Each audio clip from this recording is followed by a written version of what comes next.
All right, so it's Sunday. I've been doing this a little bit last minute. I'm actually just chilling here at a stand-up coffee shop. But anyways, Land Launch 2025. Running live events, especially webinars and whatnot, there's so much prepping to do. I just got off the call prepping all our communication that goes out because you have to set up reminders. Otherwise, people don't show up. And your average attendance rate typically stands around 20%, and we have about 120 registrants. So I'm expecting at least, a quarter of that, 30 people to come out, but hopefully more. Last minute things I do, getting ready with these slides that go out. I've got to make sure I've got that all in place. And then, all the downloadables that we're going to get ready, we have to set up the bonuses. Communication tends to be the hardest. And we've already messed up on our landing page. We had the wrong time on there. So there's a lot of moving parts. And when you're as disorganized as I am, it is tough running these things live. It's actually not the live part that is hard to do. It is really just the setup, the communication and reminders. Because we want to make sure we get as many as people in here as possible, because I know a lot of people are going to find this super, super helpful. Anyways, I'll keep you guys posted. Tomorrow we're going live with Michael Robertson. And it depends, with all the different counties, 3,100 in the United States, the information's in different formats. I'm in Escambia County in Florida, and this is the Escambia County tax collectors. And the niche list I'm going to focus on today are tax certificates. And within a county in Florida, the tax bills go out November 1st. The counties have to go ahead and plan their budget. And if they don't receive the revenue by June 1st, they go ahead and sell a certificate to the public. That way the county goes ahead and gets their information. When I go ahead and pull a list of properties that have certificates issued against them, typically what I'm finding out, people that are chronically delinquent on taxes. Here I went ahead and pulled certificates for Escambia County, and there's 238,000 instances where people are behind on their taxes. But now I want to filter this down to ones that are currently delinquent, and we're going to go ahead and just filter real time. But I can go to certificates. Here's all certificates. Let's find the ones that are unpaid. So when I do unpaid, the number's going to get smaller. But what I want to find are not people that are just delinquent from June, but people that are chronically delinquent. So right here you can see the years. I'm going to put 2016 to 2022, and I'm going to go ahead and sort. And so now I've got a list of 7,419 certificates that are issued against properties. And these people are 2 years or more delinquent, so chronically delinquent, and it can get to the point where if they don't pay off those certificates, that their property will be sold at an auction. Because this workflow that I'm wanting to highlight here, guys, this qualification, nurturing, all this stuff, this is, I think, the secret sauce to this working. My wife in Smarter Contact, it's not an apples to apples comparison because their pricing is different.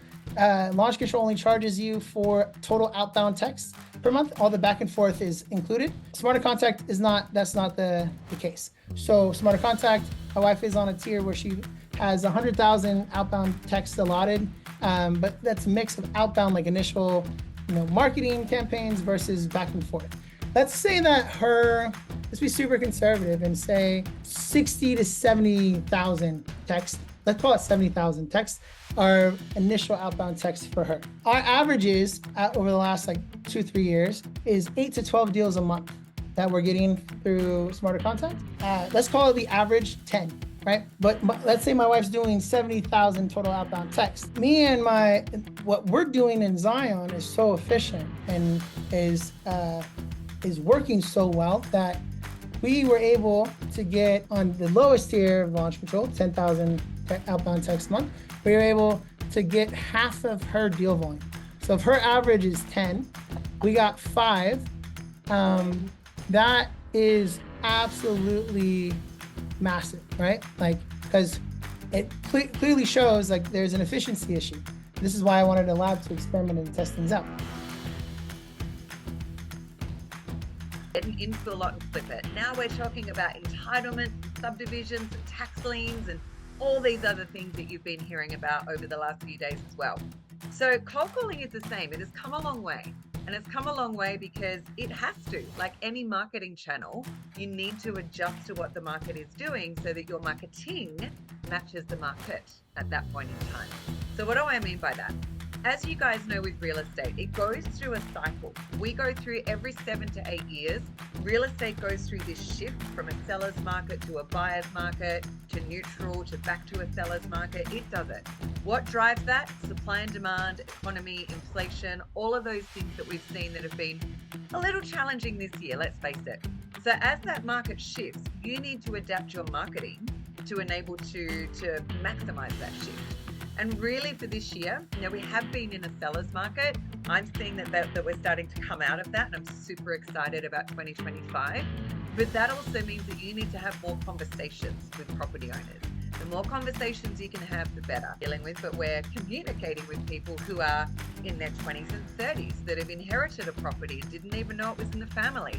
Or maybe they're newly married and they bought a property to build on, but marriage didn't work out, they're going through a divorce, no one wants the land.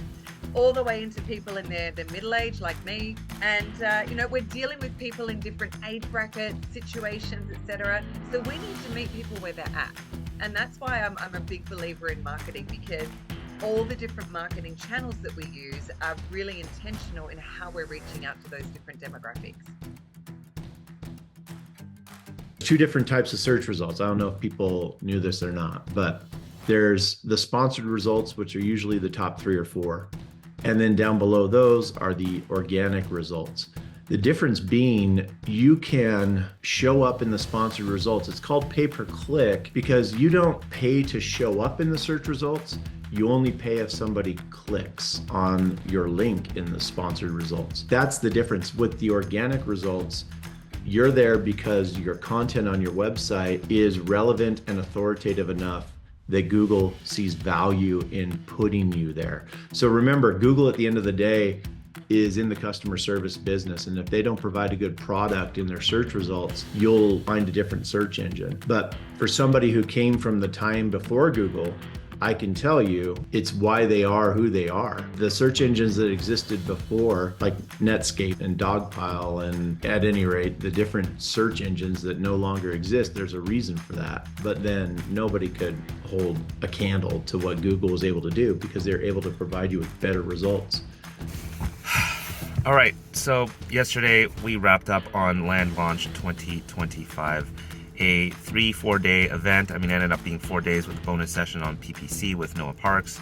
Just a few days session really on giving clarity to get started. Now, I could have done a better job documenting this event. I could have done a lot more. There's just so many moving parts, from communication to running the thing.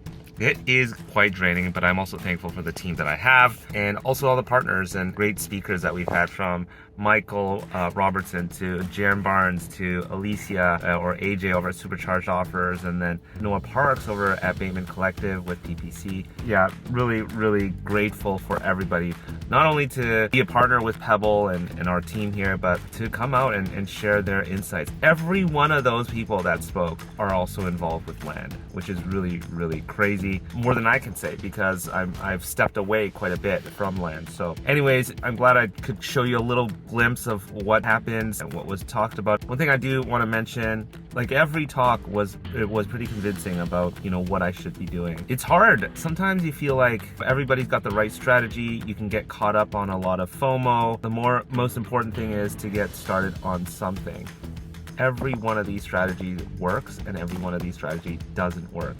I will tell you, I've seen it on all sides here. Wherever you are with your land business, I hope you can get started before the New Year's. I hope you can get moving, because I know things shift into gear pretty much the first day of the new year, and it's so common for me to see people saying, hey, I'm going to wait. That might not mean you're doing the marketing right now, but you want to set up your marketing now. You want to pull your list, you want to do your research. Now is the best time to get proactive.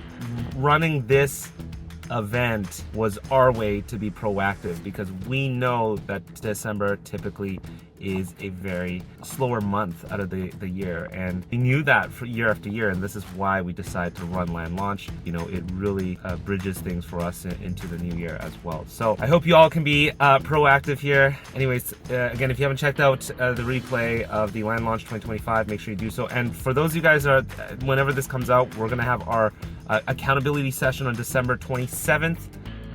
So make sure you come out. We've got like Jaren coming out. We've got Alicia coming out. We've got Michael coming. Everybody's coming out to have a breakout room. So if you want to come in, have a smaller discussion, share your campaigns, share your setup, have any questions about Pebble, we're all going to be there 27th at 10 a.m. Pacific, 1 p.m. Eastern. Anyways, thanks again, guys.